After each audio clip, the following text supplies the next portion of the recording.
Hello, hello, hello. Welcome to this week's episode of Not D&D, which is brought to you by EN World. As always, I am your host, Jessica, and joining us this week, we have Laurie Blake here to talk about their game, Why We Fight. Laurie, thanks so much for coming on. Thank you very much for having me. It's a pleasure to be here.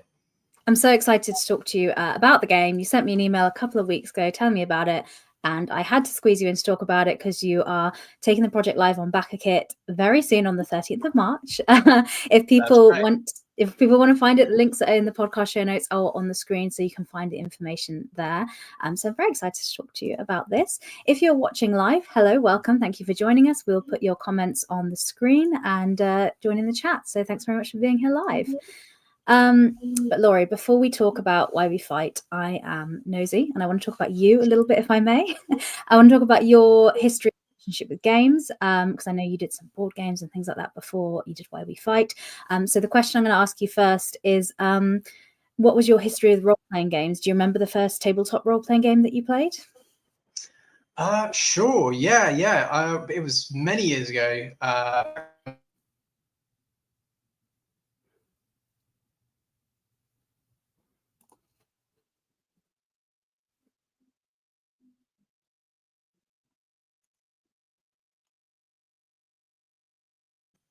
Hello? Oh, hello. I think you're back. No problem. You're back. Okay, sorry. What did you catch? Shall I heard it was many years ago, and then you froze, unfortunately. So I was just waiting for you to come back. Okay.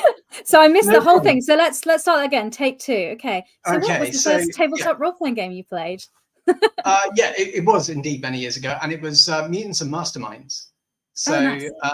I was introduced to it. It was the first pen and paper RPG type thing I'd ever done, and it was about 3 different campaigns that went in a row, and it's.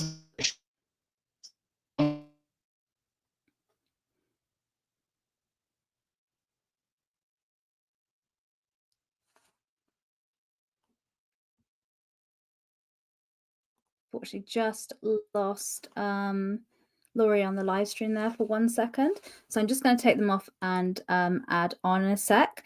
So this is the live streaming effect of a drum roll. Yeah, so we are live recording at the moment, which means you can jump in with questions, but that does mean we are at the perils of the internet. So when Laurie jumps back on, I will jump on and add them here. So if they may want to rejoin on a different network, but that's fine, that we'll hang out here. So a little bit about the game. Oh, here we go. I think we got it back now. Hi. Hello, Laurie, you back? Yeah, it's only because we're live that this will happen. If we were pre-recording, the internet would have been perfectly smooth and wonderful. Yeah, I'm sure. Sorry about that. No problem. Okay, let's continue. Let's see how we do. Mm-hmm. Yeah, so you were playing Mutant and you did many campaigns of that. So where did you kind of go from there, you were saying? So yeah, we finished up the campaigns a bit, and I sort of found myself wanting more, but I didn't really know sort of what to do or where to go to find that. And it sort of started me down this whole rabbit hole where I discovered an entire world of TTRPGs and haven't really looked back. It's funny because we're on, obviously the show is called Not D&D, and it was about, I think about 10 years into my RPG discovery before I ended up actually playing D&D. So yeah, it was kind of funny to hear everyone talking about this like it was the main game that everybody played, and yet I was not introduced to it until much later. Well, yeah, I think that's quite different because most people start with it, and it makes sense because it is the most like popular ones in the turn. So it makes sense if you're going to get asked to join a tabletop RPG that's the one you pick. So you started playing games. You had a very varied TTRPG diet. How did you go from somebody that just played and enjoyed tabletop games into somebody that makes games? Yeah, to be honest, I think it's one of those things where I've always wanted to put my own spin on things ever since I was a kid, really. When I grew up, my dad introduced me to Hero Quest when I was very young, like sort of 8-10 years old, somewhere around that area. And I remember really early on, I would make my own maps. I would make various different like equipment or characters or anything like that. And so the desire to sort of make my own spin on something I'm enjoying has always been there. And to be honest with you, RPGs is such an easily moddable thing as a whole. You know, it's so easy to take something and go, okay, but what if we did this? Yeah. And run with it, that it just seems so natural. And to be honest with you, looking back, I'm kind of shocked. This is my first publicly published RPG that I'm going for, because I've been doing it forever, and it's great. Yeah, fabulous. Well, that's going to segue us really nicely into talking about why we fight. So let's dig in and talk about the game a little bit. I think we've got a little bit of lag there, so I'll just wait till Laurie jumps in and then we'll start talking about why we fight. But as mentioned with the live stream before, if you have any questions, pop them in the chat. Happy to.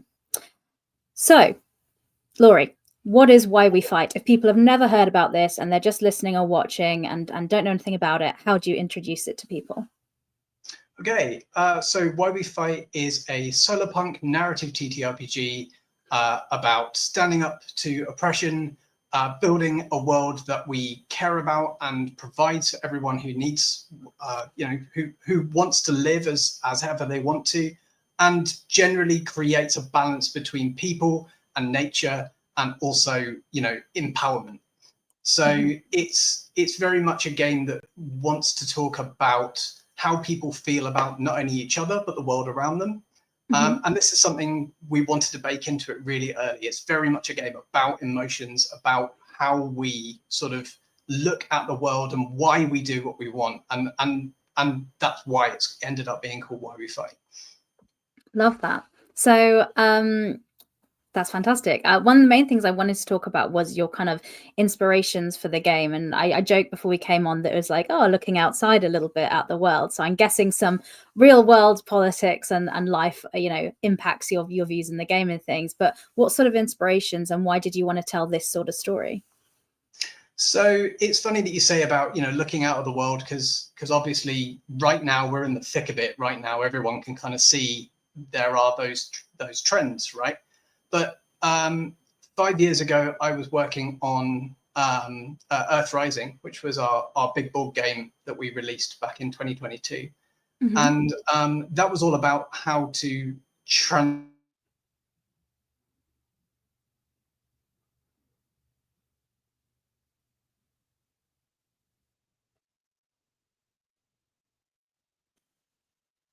Okay, so balances out the needs of the people with the needs of the climate.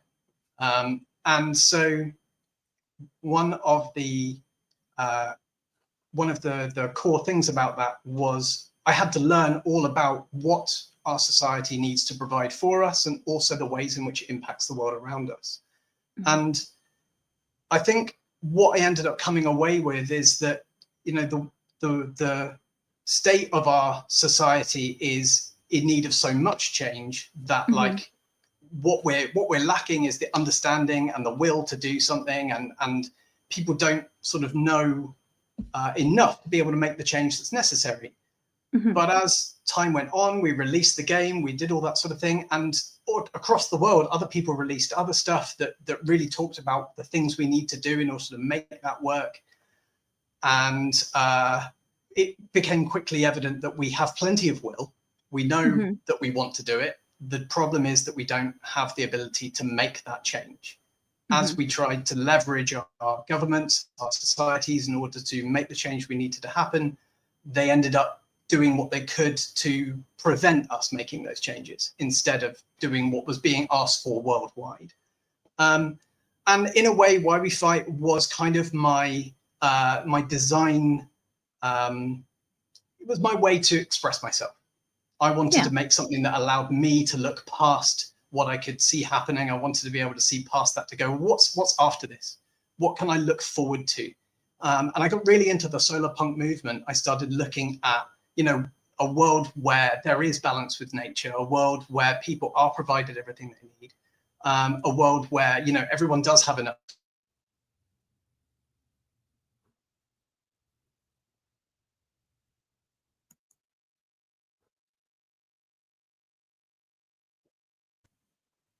So that was something that was very sort of near and dear to me. And as I explored it more and more, it became clear to me that Why We Fight was not so much a game about just sort of hitting back in a sort of Pyrrhic victory kind of way, but a game about sort of discussing what is it that we want, and why do we want it, and how do we feel about it? Because all throughout the sort of the gaming world, you have like all these stoic soldiers that are doing, you know, what they're angry about and all the rest of it. But actually, I think when we understand ourselves and when we understand what motivates us and our feelings, and we start going, well, actually, I want this to be the end result. I hope for this. I fight for this.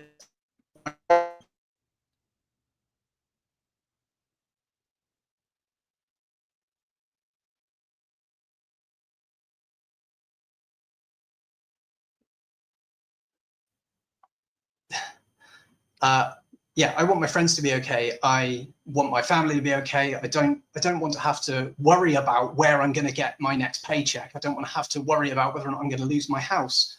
And these core emotional feelings are what allow people to go further than they otherwise would. And they're allowed. And I wanted to make a game that tapped into that core sort of internal motivation to say, actually, I want to make something different. I want to make a world that I love. I want to make a world that matters to me.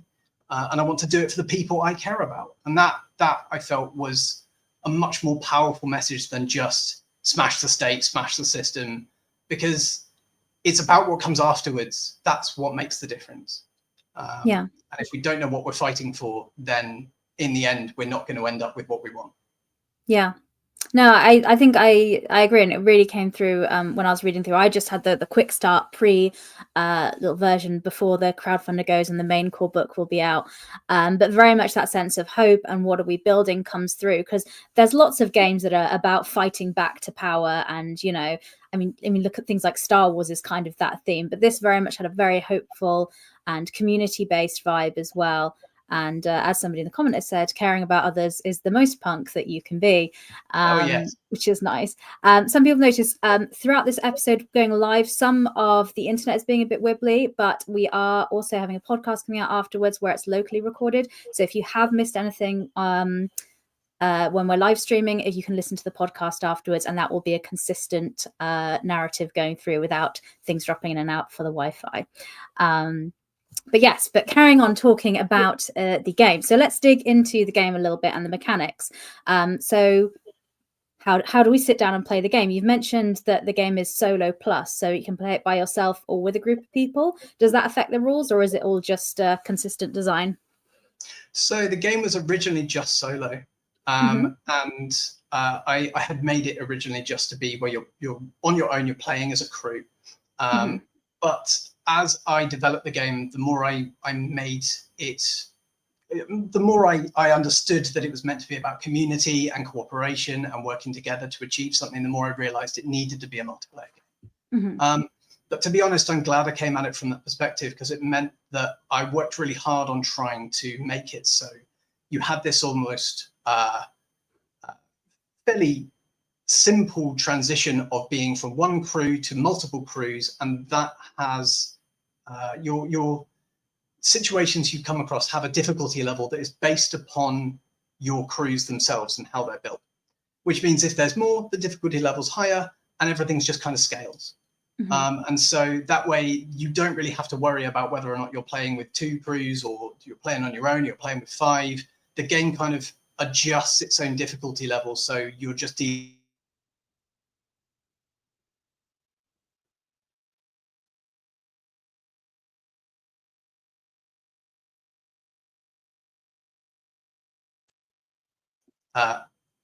yeah, so it means you have to work together in order to overcome that. So with all the different players playing, so if we come to the table, each one has a crew that they make. So let's talk a little bit about who we're going to be playing and what goes into creating a crew. Sure. So when you make a crew, you're making 4 different characters. And that means that you're basically making just a name, a couple of descriptors of what they appear like, and then you choose a specialty for each one.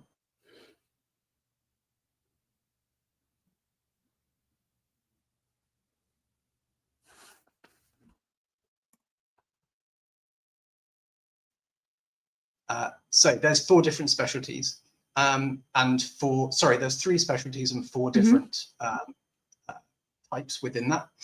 And then once you've chosen a specialty for each of them, one of those characters gets a Why I Fight personality discovery. Mm-hmm. So that way you start knowing something about one of your crew, and then as you travel, as you discover more things, you learn more about the rest of your crewmates, things that they care about, things that drive them, and often in response to the things that they face.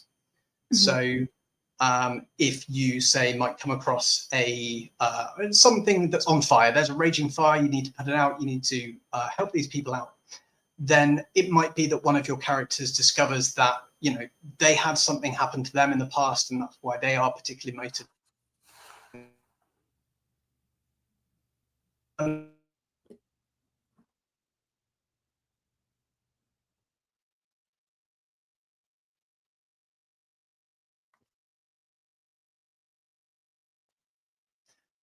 Things need to be better managed, and so therefore, you know, things like this can't happen. And you create what you feel is right for the characters that you've made, and you learn about them as you go. And then each of these, as you have them, you can tap them to create advantage. So the more we work with what our characters care about, the more we utilize their strengths and their hopes and dreams and their fears, the more the more they're able to sort of roll extra dice and overcome their difficulties. Yeah. One thing about the game I noticed you used kind of D6s, so it's a very kind of accessible sort of dice that people that haven't played many games are used to playing. And of course, you came from a board game design as well. So I wondered, is this TTRPG designed for people that haven't played TTRPGs before, and perhaps guiding them in on? Yeah, I'd like it to be. It's one of those things where you have to sort of try and make things simple as possible so that there's lots of easy access, and you can play the game without necessarily having played anything else before. And we've had play testers who've had and have grasped it just fine and had a really good time. But at the same time, I kind of didn't want to keep it so simple that it ends up being that the folks who've been playing RPGs for ages just sort of go, oh, well, there's not really that much to this. So finding that balance between accessibility and a degree of complexity to keep it interesting was a fun design challenge in itself, really. Yeah. I mean, speaking of design, obviously you have been a board game designer as well. Do you think that influences the tabletop RPG design? Because obviously there's things that are the same and there's things that are different, but I'm interested to hear your thoughts on that. Yeah, so it's a funny one because coming from board game design, there's a lot more emphasis on the board game design world as a whole really likes its icons. It really likes everything to be as minimal in terms of like how many words you have on things, how much you sort of are able to make it language independent. And then you go to the RPG world and it's the opposite. And you've got pages upon pages of words. And so having those sort of two things collide where you're looking to sort of try and say things very clearly and explicitly, but at the same time, you want it to sound interesting in the prose enough that it gives you a sense of why you're doing it and why you would want to, and gives a vibe of the game. So honestly, it was kind of a breath of fresh air to come to TTRPGs and be able to have fun with the writing again. Because board games is all about, you got to cut out anything that's going to push it a little bit further in the word department. And I think one of the things that really helped us from board gaming is that because everything's focused on cutting things to be as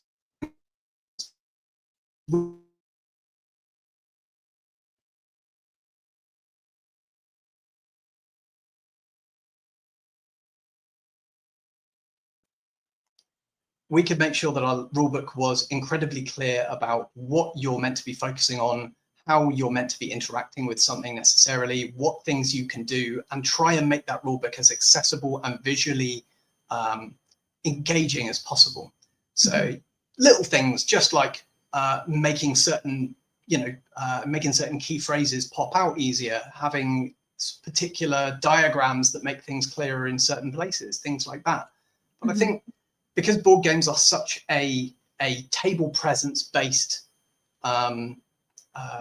world, it means that we were able to come towards our book from the perspective of wanting to make something that you look at and go, oh, I understand what I'm doing immediately.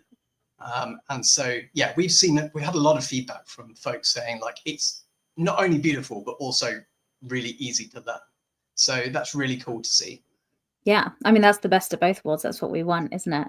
Well, let's dive into the game a little bit more. So we've had an introduction of the crew, who we're going to be playing, and an overview of what the game is. We can play by ourselves or with other people. So let's dig into a mission and what doing that would look like. So what sort of missions are we going to be going on? What things are we going to be doing in the world? Sure. Okay. So I'm going to talk about the core book because we've got direct action on the itch, and you can download it for free and from our website as well. But the core book we haven't really shown off yet, and since we're about to launch, it'd be cool to sort of talk about it a little bit. And basically, when it comes to the sort of core gameplay, when you're approaching a situation, the first thing you do is you roll on a d6 table and you discover a prompt. You get a prompt based on 6 different potential things. You've got infrastructure, environment, transformation, culture, and oh gosh, brain's gone dead.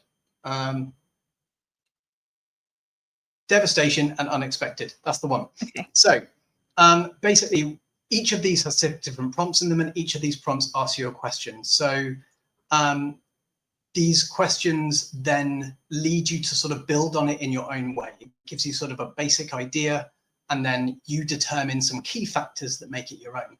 And then from there, you are asked who else is present, and then you're asked what's the conflict that's going on between them. So you have like, say, for example, the White Fist and some unarmed civilians, and then you determine the conflict that's happening. So there are 6 different options, and that asks you some questions after those as well that sort of says, you know, let's say, for example, there's an oppressive confrontation.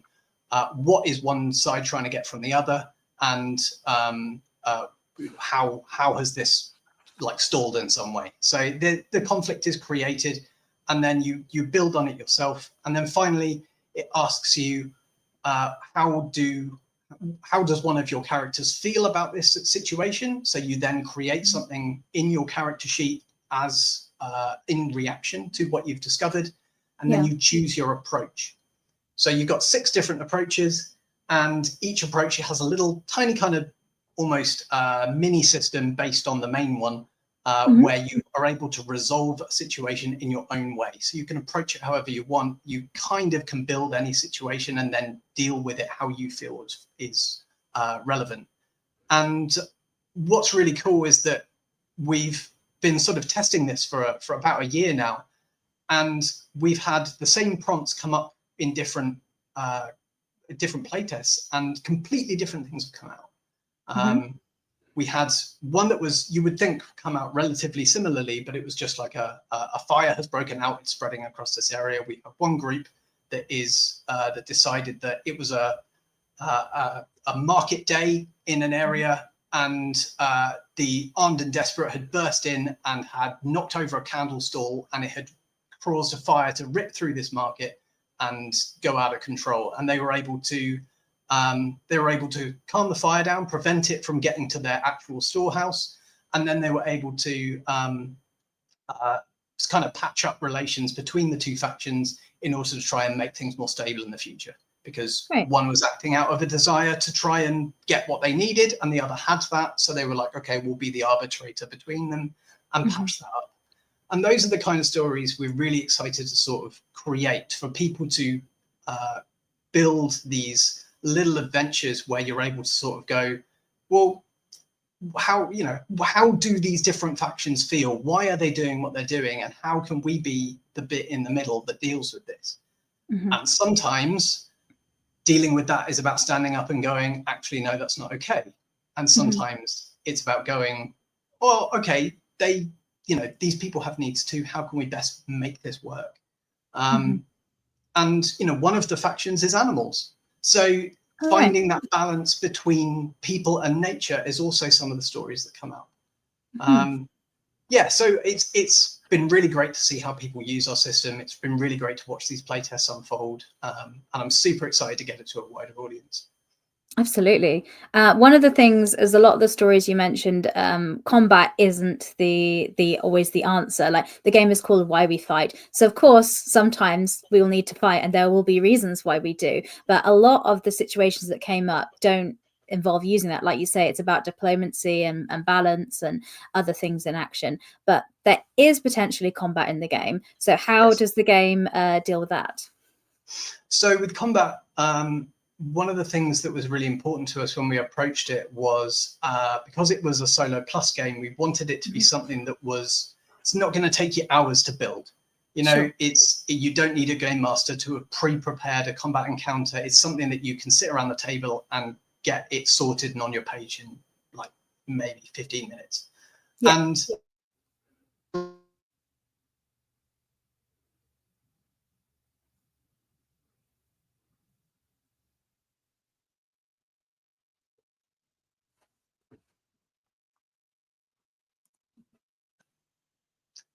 so the first thing you do is you determine what your difficulty level is. You work out how, you know, based on your crews, what sort of thing you're going to be dealing with. And then you're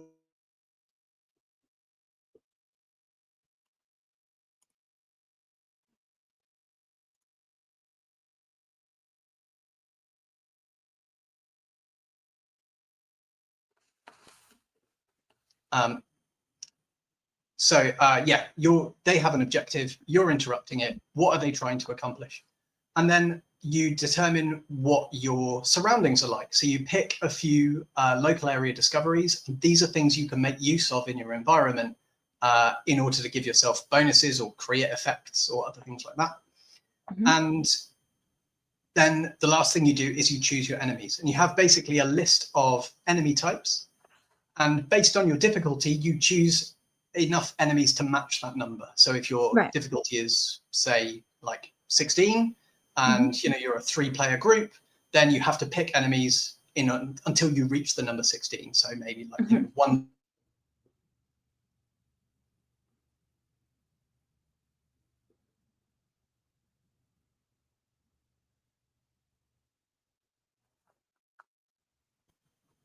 Because you're just picking them and adding them to a sheet, you can kind of rattle through them and set up your encounter really, really quickly. And then after that, your crews start out hidden. They don't necessarily know you're there. And whilst you're hidden, you basically can't be hurt necessarily. But the offset to that is the fact that if they don't know you're there, or if they don't have anyone to target, they'll instead put all their focus on achieving their objective. So that kind of balance between trying to keep yourself safe and trying to do sort of like get the surprise jump on them and set things up and make things sort of ready so you have a really good advantage, and trying to jump in to prevent them from doing whatever it is they're doing, be that like kidnapping people and shoving them in the back of a Jeep, or, you know, like stealing people's supplies and get away with it, anything like that. The more they manage that, the quicker they're going to be to getting away. So trying to stop that as quick as you can, but also trying to balance out creating an advantageous situation it's really important to the whole thing. We've done our best to kind of make it so that you have a few core kind of actions, and then the rest of it is kind of built off based on what you want. And yeah, it's made for quite a good balance between sort of tactics and cooperation. Well, cooperation, that makes perfect sense, because cooperation and community, as you mentioned, are really core parts of the game. One thing I really liked to see about it is when you completed a mission, there's the part about the bonds, because that really brought about that sense of community and what we're moving towards. So could you talk a little bit about what happens when we complete a mission, and also highlighting bonds, because I enjoyed that. Of course. Excellent. Yeah. So that was one of the things that came up after we released it to playtesters and such. Actually, it's something that I tend to actually attribute to the folks who helped us build it and like refine it, because we originally had it where it's just you complete a mission and maybe you get a little better at your specialty or anything like that. It's relatively standard RPG sort of skill progression type stuff. But we saw more and more that what people really loved, what people focused on more than anything, were the relationships that built up throughout play. And we were like, well, okay, if that's what people are really gelling with, then why don't we lean into that? What if we made it so that after you complete a mission, you have to ask yourself, like, okay, how did a relationship develop in some way between your crew, or between your crew and another crew? How does someone feel specifically about someone else? And it gives them a benefit to working together with them in the future. So you create a bond from one character to another. And when they work together to do a cooperative action, either making use of an effect that the other has put in place, or using a oh goodness, what's the word for it? Like a collaborative, a combined effort. That's right. Yeah. So when you combine your efforts, you both crews roll at the same time and choose their highest die, but both crews also take any consequences that end up coming as a result. So it's like you work together, higher chance of success, but bigger reward, but potentially worse consequences. So if you've got characters with a lot of bonds, then it's their ability to kind of work together. It's their it's how they know each other, how they feel about each other, that really gives them that chance to be able to go further, to be able to achieve what they want to. Yeah, it's come out really well, and it's a great different way of creating long-term character progression that's more about who they are as people than just what they can do. Absolutely. And I think we touched on this a little bit, but you talked about with character creation, we obviously make our characters at the beginning, but the game very much has kind of ongoing emerging character creation, like the bonds are very much a part of that. And you briefly mentioned before, when dealing with kind of situations, there's how they react to it that matters. Could you talk a little bit about the ongoing character creation that happens throughout a game when you're playing?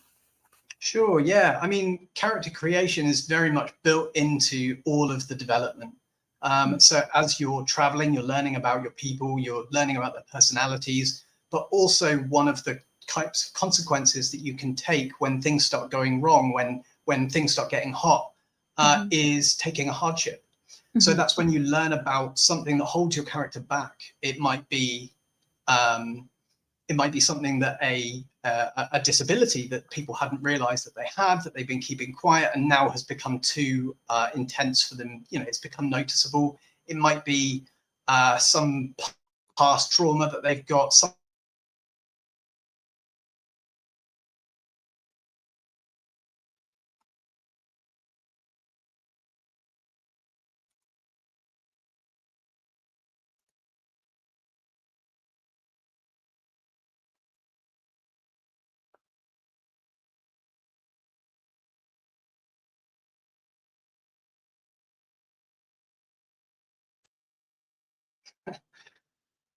And with these hardships, you're learning about the ways in which people necessarily struggle in these situations. Don't necessarily mean that they're not able to make a difference. They're not able to sort of they're still able to stand up and make the world they want to make, even though they have these difficulties. And an important part of that is the way in which you sort of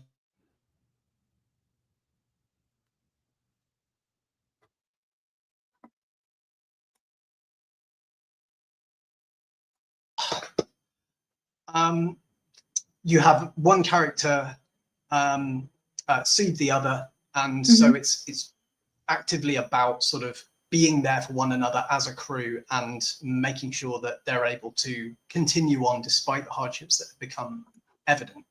So it's not just like learning about them in terms of their positive personality things, like, oh, I want to do this and I care about this and all the rest of it. It's also about the things that hold us back. And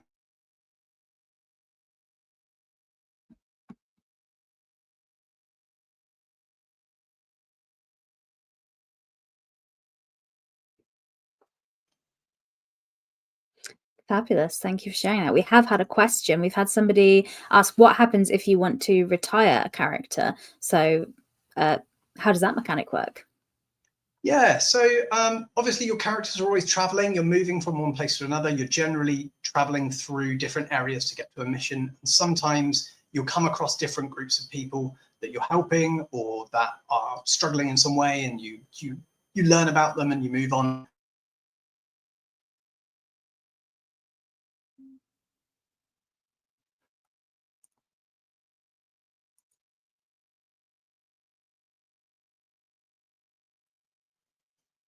Sometimes you've got a character that has a lot going on for them. You've been playing with them for a long time. Perhaps you'd like to try like a new, fresh character. Maybe the difficulty is getting a little bit too high, and you're like, I'm gonna sort of maybe swap some people out for a bit. And you can decide that perhaps one of your characters really likes this place they're in. They like the group of people, and they decide to join with this other settlement or this other group or anything like that. And you're able to effectively exchange this character, that you give them a kind of happy ending where they find a group they care about, they find someone who's doing things the way they think is right, they join with them, and they go on their separate way, and you get a new character that joins from that settlement to create a fresh start. So you've got someone new to also start building. Fantastic. That's always good to know you can change people in and out as well. So yeah, when you say, like you say, if you think something's suiting it, or if you've been playing for a long time. So is this designed for more campaign play than a one-shot session, or is it flexible to both? Yeah, so the core game is definitely designed for campaign play, in the sense that you're going off and doing multiple missions and overcoming the White Fist and making an impact on their whole organization, trying to push them back and everything. But direct action, our sort of quick play game, that's more designed for one shots. So that's got less generative aspects to it. Most of the situations and stuff are pre-made. So you're able to kind of just sit down and go, let's just play a quick game of Why We Fight. It's just a one-shot game, and you've got everything there ready for you. There's plenty of random elements, but you've got the sort of the tough and long parts already done for you. Fantastic. I mean, I've read through the direct action book because you had a version that you were able to share with me, which was great. I'm very excited about the core game though, because that obviously has a lot more to it, like you said. So what other features are going to be in the core game that is not available in the direct action version? Well, for one, you are able to build your own final missions. So you don't necessarily know in the core game what you're going to be dealing with until you get there. You have an idea, you have a sense of what the baseline is, but when you get there, you're able to create quite an interesting final sort of big battle against the White Fist. You can add their like special defenses, you can add unexpected weaknesses, you can add that there's different types of assets and such that you can capture. Maybe there's a group of people that are being held captive, maybe you can liberate them and they'll help you fight once you've gotten them free. All this kind of stuff that you're able to create that wasn't necessarily there when you sort of set out, but as you sort of got used to the game, as you get to that end bit, you can be like, what if we go with this? What if we create this? So that kind of even that kind of big finale is one that you can craft once you get there, and as a result, kind of make it just the kind of thing that you were looking forward to, if that makes sense. Yeah. And not to mention that we're going to be having a kind of community builder that you can make your own little community alliance hub. You can build a little bit to it, and you can build it up as you complete missions and travel and such like that. You bring resources back and upgrade it. And so, yeah, it's that kind of combined thing of making your home better and also pushing the White Fist back and making things safer for everyone. Sounds good. Love making it safer for everyone. So we've been talking about this a lot, and as you mentioned, May the 13th is when you're going to be taking it live on PbtA. So if people are listening and think, yes, this is definitely what I want to get involved, what can they expect for the crowdfunder, and how long is it going to be going on for? Okay, well, the crowdfunder launches on March 13th, and I can't remember if it's a full month or not. I'll be honest, I've been so busy prepping for launching it, I've forgotten when it finishes. Yeah, I'm relatively sure it's a month or it's 3 weeks. It's one of the two. It'll be an exciting surprise. But either way, it's we've got loads of really cool stuff planned. We're going to be doing a little in studio game of the core book where we're going to be building characters as a crew or as a team, I suppose, building crews as a team Mhm. on the launch day, and then each week we're going to be going off on a little situation, and we're going to be doing a collection of polls throughout Mhm. the build-up. So people decide what it is we're going to be facing, and then we deal with it on stream. So I think that Perfect. should be really cool, because it's like you've got this whole community participation, and then we have to deal with whatever they've decided. So I'm really looking forward to that. Yeah, it sounds good. So like an actual place so people can see what it actually looks like. So if they want to find out a bit more, they can see it in real time, I guess. Exactly. And we've got a couple of actual plays happening as well throughout. We've got one from Euphoria and another from Spellbook Gaming. So yeah, we've got lots of cool stuff coming up. I'm super excited for it. Fantastic. Well, that all sounds really great. I wish you all the best of luck with the BbtA kit. I hope it goes well. If you are watching or listening and this sounds of any interest, go check it out, because the best way to store indie tabletop gamers is to buy their stuff. Yeah. So if you're able, please do. If people have any questions or want to get involved and get in touch with you, what are the best ways for them to reach out? So if they weren't here watching this live and couldn't ask questions, how can they get in touch? So the best way probably is our Discord channel, since we're very responsive there, and generally that's the best place to ask us direct questions. But we're also very active on Blue Sky and also on Instagram.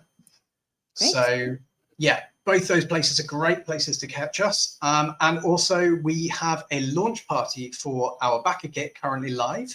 So we have a number of different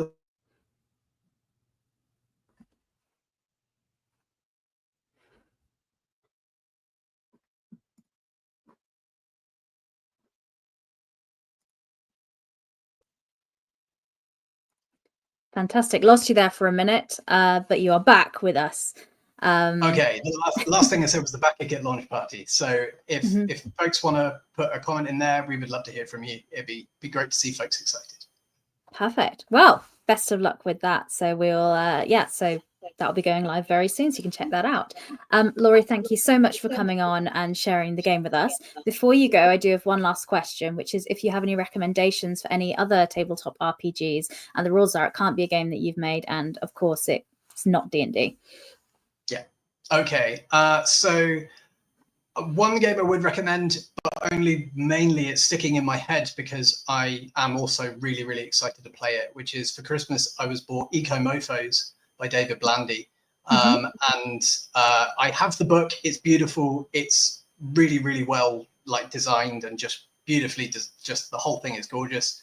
I'm super excited to give it a go. So I would recommend it, not because I have played it necessarily, but just because it is a great companion game to Why We Fight. It deals with much similar themes. If you're interested in Why We Fight, I think you'll probably love it.